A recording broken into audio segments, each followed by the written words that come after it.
Bonjour chers tous, il est important qu'aujourd'hui je revienne vers vous, puisque nous sommes le 31 mai. C'est le premier jour de campagne, de manière officielle. Donc il est important que je revienne vers vous, vous parler de ce que nous faisons, nous, d'Ubud, la Guadeloupe, Fossa Pays-là.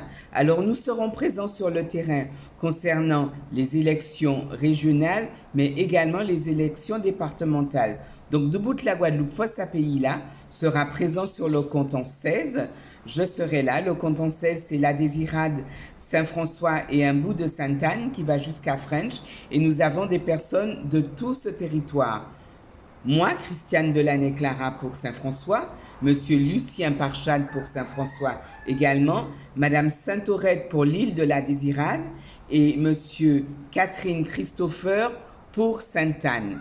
Et concernant les élections régionales, Dubut-la Guadeloupe, Fossa Pays-là sera également présent, mais je ne serai pas tête de liste. Comme je l'ai annoncé tantôt, une autre personne sera tête de liste en la personne de Tony Delaney qui a été désigné. Alors, ce que nous voulons vous dire aujourd'hui, c'est que nous sommes différents des autres à bien des écarts. D'une part, nous ne sommes pas un parti politique et nous ne sommes enfermés dans aucun parti politique. Nous sommes des personnes de la société civile, des citoyens concernés et consternés. Consternés parce que tous ceux qui sont avec nous aujourd'hui ne sont pas des élus. Ce sont des personnes, des vrais gens. Cette majorité silencieuse, ces personnes qui ont conscience et connaissance des difficultés qu'elles rencontrent tous les jours.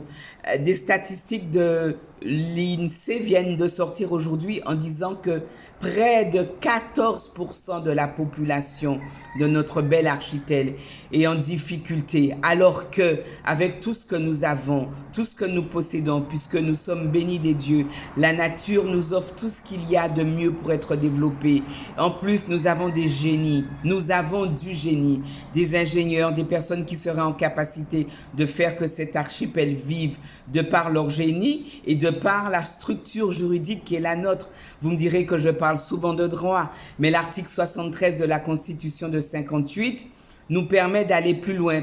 Pendant que certains parlent de changement de statut, ceux-là même qui étaient là tantôt, qui n'ont pas exploité cette capacité, viennent aujourd'hui vous en parler après 14 ans d'une alternance stérile. Donc aujourd'hui, nous devons composer avec ce millefeuille juridique dans lequel nous sommes pour faire un modèle unique, comme par exemple celui de la Nouvelle-Calédonie. Nous sommes en capacité de faire un cas d'école de manière à tendre à l'autosuffisance alimentaire, énergétique. Nous avons tout ce qu'il faut. En matière de département, le département s'occupe de la solidarité de manière globale. Nous avons 894 millions d'euros de budget. Plus de la moitié de ce budget est consacré au social. Nous pourrions tout à fait réfléchir ces fonds pour qu'ils soient répartis de manière plus équitable. Je parle d'équité, je ne parle pas d'égalité. Ce n'est pas la même chose. Aider les personnes à se prendre en main, en les aidant à monter des entreprises, c'est là le rôle du département. Et non pas, comme dit la chanson de l'autre, les copains d'abord et le copinage. Ce temps-là est terminé. Concernant la région, il y a énormément de choses à faire pour tendre à l'autonomie alimentaire et énergétique. Il y a plein d'exemples dans le monde qui permettraient que nous évoluions de par le génie des nôtres. On pourrait tout à fait tendre à l'énergie, à l'autonomie énergétique et alimentaire. On pourrait tout à fait être dans la modernisation du développement économique. Et cette modernisation tient compte de tous ceux qui composent la société guadeloupéenne. Plus jamais aucun Guadeloupéen ne sera au bord du chemin, parce que c'est une réalité qui concernera tout le monde par rapport au fait que les Guadeloupéens seront mis au cœur du système, pas uniquement dans le discours, mais par exemple en mettant en place des cercles de progrès, c'est-à-dire que plutôt que de décider pour l'agriculteur, le pêcheur, l'industriel ou l'autre, nous serons avec ces gens pour composer et nous proposerons pour les grands projets des référendums d'initiatives parlementaires ou citoyennes. C'est ça être au cœur du projet. Le problème de l'eau, nous n'avons pas de problème de production d'eau. Nous avons un problème de distribution. Tantôt, une compagnie était présente, elle nous a spoliés. Moi, je suis pour le payeur-spolieur. D'autre part, je parle de droit. Il y a des dispositifs concernant l'eau. Le dispositif des Nations Unies du 10 juillet 2010 qui dit qu'il est question, il est hors de question qu'un territoire reste sans eau. Et ce dispositif s'accompagne d'une manne financière. Donc, allons chercher, n'attendons pas qu'on frappe à notre porte. C'est ce qui est différent pour nous, les Guadeloupéens de Dubut, la Guadeloupe, Fossa Pays là, c'est que nous ne sommes pas dans la critique systématique, nous sommes dans le constat que les choses sont en panne, qu'il faut arrêter cette hégémonie politique qui tantôt va à droite, tantôt va à gauche. Pendant 40 ans, ça n'a rien produit. Pourquoi ça produirait quelque chose maintenant? Donc prenons notre destin en main et essayons d'avancer. Nous pouvons tendre à énormément de choses.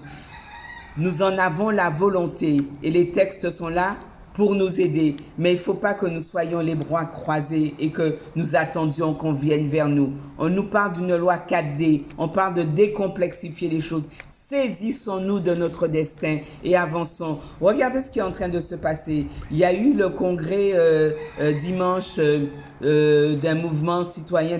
Ils sont en train de se partager le territoire. Ils font comme si vos suffrages leur appartenaient. Ils ont déjà décidé d'une gouvernance partagée, c'est-à-dire qu'ils n'ont rien à faire de ce que vous pensez, de ce que vous souffrez. Ils ont décidé que la région et le département allaient être leur affaire et qu'ils décideraient pour vous. Ouvrez vos yeux, ne cédez plus au chant des sirènes. Et le 20 juin, mettons-nous debout parce que notre archipel, notre beau pays, peut tendre à quelque chose de beaucoup mieux avec ce dont la nature nous a doté, l'énergie, le ciel, le soleil, la géothermie, la richesse de nos sous-sols, nos capacités à évoluer vers le mieux et le génie créatif des jeunes et des moins jeunes. Nous sommes dans une société où nous devons considérer les deux piliers de notre entité, les aînés qui ont le savoir, qui ont l'expérience et les jeunes qui sont prêts à les écouter. Voilà la société à laquelle nous pensons, celle que nous vous proposons dès le 20 juin avec Dubut la Guadeloupe, Fossa Pays là. Merci. C'était Christiane Delaney-Clara.